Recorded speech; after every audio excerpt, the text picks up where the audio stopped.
So we're a team of 7th and 8th graders that decided to start out first, and interesting to us too, because a lot of us like robotics, programming, building, driving, coding, anything. So all the way in the left in the Bolin hoodie is Ayush. He's an 8th grader at Bolin. And then you got Nihil, who's an 8th grader at Bolin too. And then you got Anya, who's a 7th grader at Bolin. Got Tharvo, who's an 8th grader at Bolin. You got me, Nish, who's a 7th grader at Bolin. So, well, this is our robot. We named it Donovan because that was the name that struck to us. And so I'm gonna hand it over to Atharva. He's gonna explain building basics and what we kind of did to get to this design. So basically, this robot, first it looks very similar to the one that you just saw, but it's evolved a lot, especially on the wheels. So what we started off with our chassis, and as you can see, it's 4 beams right here, and the whole chassis was designed around our slider. So our slider is a rack and pinion slider, so that allows us to stop up when it hits the lander, and then pull the robot up. So in order to move the slider into place, we first had 4 Omni wheels, and those are basically wheels that are much smaller than these. These are wider wheels, right? Very similar to this, just small wheels with similar rotating things, so you can turn the robot either way. And we had them on 4 corners. So what we could do is we could move the robot forward, backwards, spin it around, which we can also do with this configuration. So the reason we changed to these wheels is because they're more heavy and we can go over any obstacles that we encounter. So our arm has a motor right here.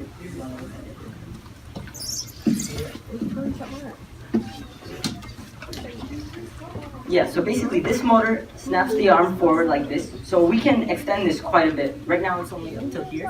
Again, we have another slider, so we can go like all the way up here. And then what we do is we flip the arm over, and then this thing spins to pick up minerals. And that's only in like the first period, like the period where you can't control your robot. Yeah, so in our, which we call autonomous period, because you can't use any driver control, like basically you can't use the controller for it. And our most amount of points we get from our slider, which gets us 80 points. So this is what we designed most of our robot around. And then we have these plastic plates here, so we can also push minerals into the depot if we want to. So I'm going to explain a little bit of like the wiring that we did. So our 4 wheels here, we have DC motors attached to all of them that is connected to our rev expansion hub in the middle right here. And then we also have a DC motor here for our slider and one for our arm. And then we have 2 touch sensors over here. Can't really see them because they're blocked, but so right here, and one up here. And they're connected to our expansion hub too. And that's what's called, as their team explained, like the brain, and it connects to our battery, which is back there. And yeah. To build this robot, we had to get many sponsors, which are basically like companies giving us money to do this project. So we got many companies, and they are Active, which is also Delphi, Magna, Ford, and so all these companies gave us money, and they gave us a total between both of our teams around $5,000 to build this. So I'm really thankful for them, and yeah. So, you guys know how the other team talked to you about Java, right? Yeah. Okay, so we use Java too for our programming. So they told you about an autonomous period. So at the beginning of the autonomous period, our robot over here is going to be up on a latch. And the wheels of the robot aren't even going to be touching on the ground. The robot has to come down to the ground, it has to move out of the latch, and then it has to knock a gold mineral, which is basically a gold cube. Then after that, it moves to a depot. So a depot is basically a taped square area where you would drop this team marker that they told you about. So we use this spinner servo over here, so if it spins, it would knock this team marker into the square. And finally, after that, we would go to a crater, which is the area with all the jewels and cubes, that we would have to pick up. And then we go there, and then we park right next to it. After that, we go to the manual code. So our driver over here, Nish, He can talk to you about all the controls. For all you gamers out there, you know you need comfortable controls to play well. Yeah, Fortnite, PUBG, Black Ops, all those cool games.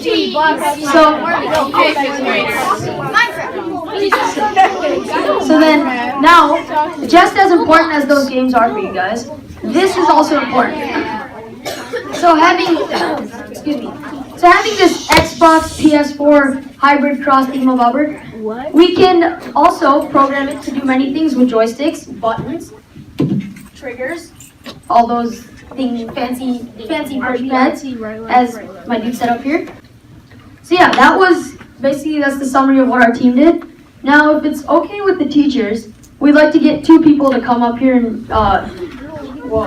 to demo the robot. I'll let the teachers pick. I'm just gonna give a quick demo real quick, and then I'll let our volunteers try.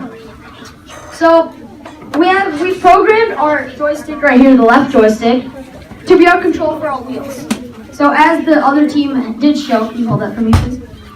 What is that? So the other team did show.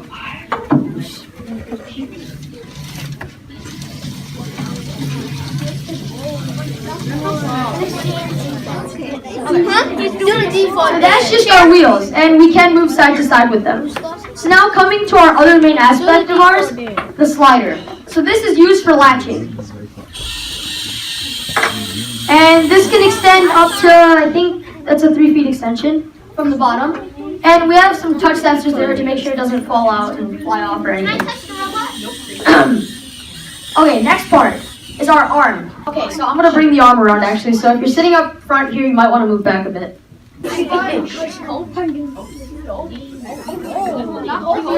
So this is our arm basically when it's to the least extension. If you want to see it fully extend, that's how far it can extend. So this is actually a good thing because the lander is probably up about, if I were to do this off the table, the lander is probably up about this high, the highest point. So you want to have a good extension limit so that it doesn't fall off or it can still stay. And then increase that. And then the last part, which I'll show you like that, is this thing, our spinner servo. So just holding the trigger, we'll spin it in to grab a mineral or sphere, and then that will spin it out when it gets to the height that it needs. So now I'll let our volunteers try with the wheels.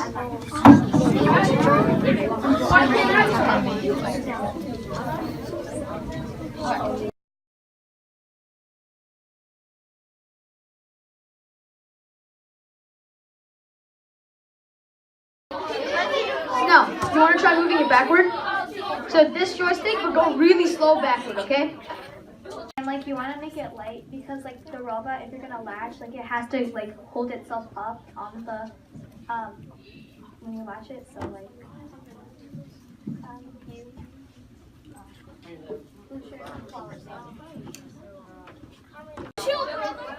There we go. Slow down a bit. Hey guys, listen to how he's teaching them. So that way you know if you Slowly. Well, in the actual competition, don't want to go at that speed. Oh! Let's let our other person. What's that? At the actual competition, obviously you don't want to go. You obviously don't want to go really slow in the actual competition, or else that's gonna not score you that many points. So you want to go like an average speed that won't cause you to run into a wall or anything. Alright, so now you can go ahead. Just this one forward, but like really slowly.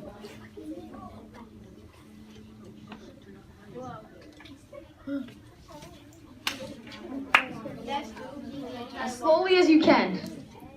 Alright, that's good. Now try moving it backward.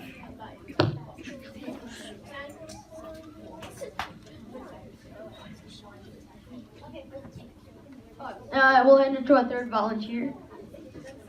Left one forward, yeah. Okay.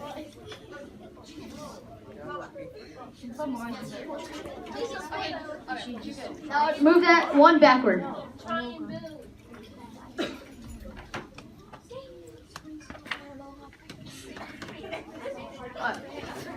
Alright. Well, I guess that'll conclude our demo. Whoa, whoops. Alright, so In the actual, if we did have a mineral or something here, we would show you how we would grab it normally on a regular basis. But unfortunately, we don't. So I think that will conclude our demo with our robot. And anything else you guys want to add? Oh yeah, questions.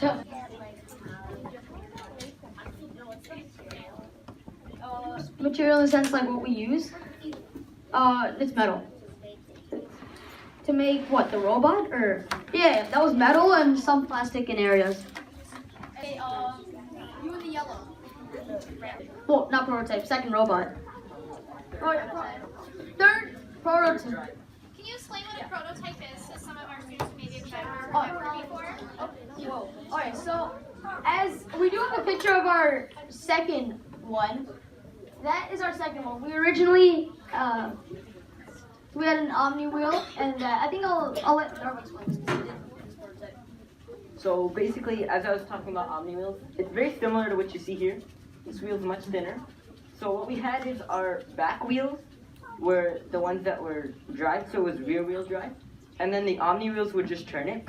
But with this configuration, we can spin it or go in any direction we want. So that's why we changed to this wheel. And our first prototype actually was, as he said earlier, it was 4 Omni wheels with they were in the middle of each bar. Nihil loved that design, so. So, for our first prototype design, we kept wheels on the middle of each of these sides over here. We kept the same Omni wheels as you can see over here, so that it can move forward, side to side, and rotate. So I see you have a question. So does the phone send signals to the robot? How does the phone? So after we finish programming our robot, we take this phone attached to the robot, and then we take a wire and put it in the computer, and then we put it into the phone. So we put all the code that we coded on our computer, we put it into this phone, and then when it's attached to the wire with the expansion of over here, I don't know if you can see. So we connect it over here, and then that would send the code signal to that phone over there, so the driver can control it. Okay. Oh, team marker. Team marker. What is on it? What's the number stand for? 13009. Like on their shirt, It's our team number. it's our team number.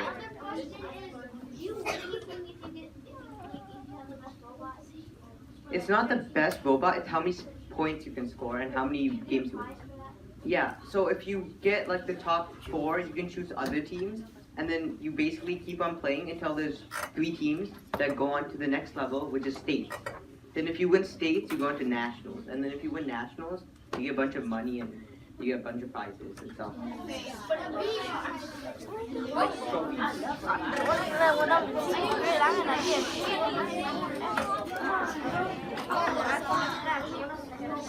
remember they're making quiet people sitting on their bottoms with their hands up. Okay.